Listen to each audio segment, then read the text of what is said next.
మీ ఎలాంటి వ్యాపార ప్రకటనలకైనా వెంటనే మా ఛానల్ సంప్రదించండి. ఓం సదాశివ సమారంభాం వ్యాస శంకర మధ్యమాం అస్మదాచార్య పర్యంతాం వందే గురు పరంపరాం. జ్యోతిష్ శాస్త్రాన్ని భావితరాల వారికి ప్రసాదించిన ఋషుల యొక్క పాదపద్మాలకి నమస్కారం చేసుకుంటూ, అలాగే నాకు ఈ జ్యోతిష విద్యను నేర్పిన గురువర్యులు జ్యోతిష బ్రహ్మ కీర్తిశేషులు శ్రీ ఈరంకి సూర్యనారాయణమూర్తి గారు, సూర్యశ్రీ దైవజ్ఞ గారి యొక్క పాదపద్మాలకి నమస్కారం చేసుకుంటూ, ఓం శ్రీ మహాగణాధిపతి నమః, శ్రీ గురుభ్యో నమః, హరి ఓం. వీక్షకులందరికీ నమస్కారం. ఫిబ్రవరి నెల 22వ తారీఖు లగాయితూ 28 వరకు ఉండేటువంటి గ్రహగతుల ఆధారంగా ద్వాదశ రాశుల వారికి ఈ వారం ఏ విధమైనటువంటి శుభాశుభ ఫలితాలు కలగబోతున్నాయో ఈ కార్యక్రమం ద్వారా తెలుసుకుందాం. అందులో భాగంగా ఈ వారం ఉండేటువంటి గ్రహస్థితిని గమనిస్తే, ఈ వారంలో కూడా గత వారం మాదిరిగానే పంచగ్రహ కూటమి సంభవిస్తూ ఉన్నది. అది కూడా కుంభరాశి ఎందే సంభవిస్తూ ఉన్నది. రవి, కుజ, రాహు, శుక్ర, బుధ గ్రహాలు కుంభరాశి ఎందు సంక్రమిస్తూ ఉండగా, మీనమందు శనేశ్వరుడు, మేష, వృషభ, మిథున రాశుల యందు చంద్రుని యొక్క సంచారము, మిథునమందు గురుడు, సింహయందు కేతువు యొక్క సంచారంతో ఈ వారం గ్రహస్థితి ముందుకు సాగుతూ ఉన్నది. ఇటువంటి గ్రహస్థితిలో ద్వాదశ రాశుల వారికి ఏ విధమైనటువంటి ఫలితాలు కలగబోతూ ఉన్నాయో తెలుసుకుందాం. అందులో భాగంగా ధనురాశి వారికి గత పంచగ్రహ కూటమితో పోల్చుకుంటే ఈ పంచగ్రహ కూటమి విశేషంగా ఉపయోగపడుతుంది. కారణం ఏంటి అంటే, కుజుడు తృతీయంలోకి వెళ్ళాడు. ఇష్టసిద్ధి సదారోగ్యం. ఇక్కడ తృతీయ స్థానమందు కుజుడు చేరడం అనేటువంటిది గొప్ప బలం, ఒక 1000 ఏనుగుల బలం లాంటిది. రవి అక్కడే ఉన్నారు, రాహు అక్కడే ఉన్నారు, గురుబలం ఉన్నది. ఎప్పుడైతే రవి కుజులు తృతీయంలో ఉండి యోగిస్తారో వారు అనేక సమస్యల నుండి పరిష్కారాన్ని చూపిస్తారు. ఒక కీ లాంటి వారు, ఒక తాళం చెవి లాంటి వారు.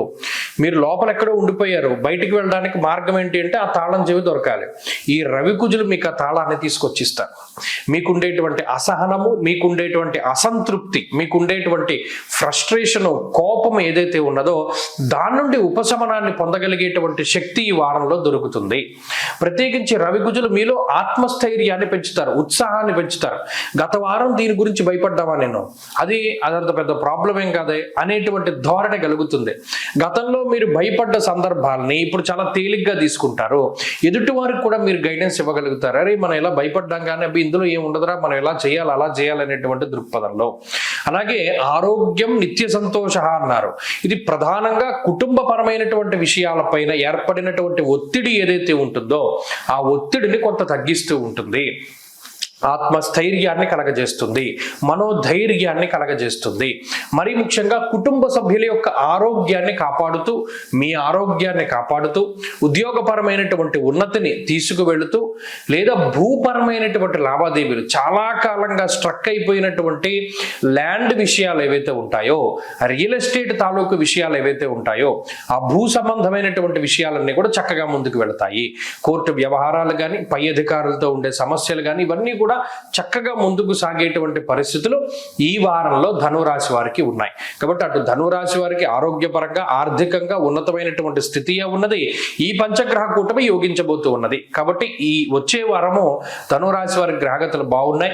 మరిన్ని శుభ ఫలితాల కోసం విఘ్నేశ్వరుని యొక్క ఆరాధన చేస్తూ ఉండడం చెప్పదగినటువంటి సూచన. ఈ వారంలో కలిసి వచ్చేటువంటి రోజు బుధవారంగా చెప్పవచ్చును. అదృష్ట సంఖ్య 4, అదృష్ట వర్ణము తెలుపు.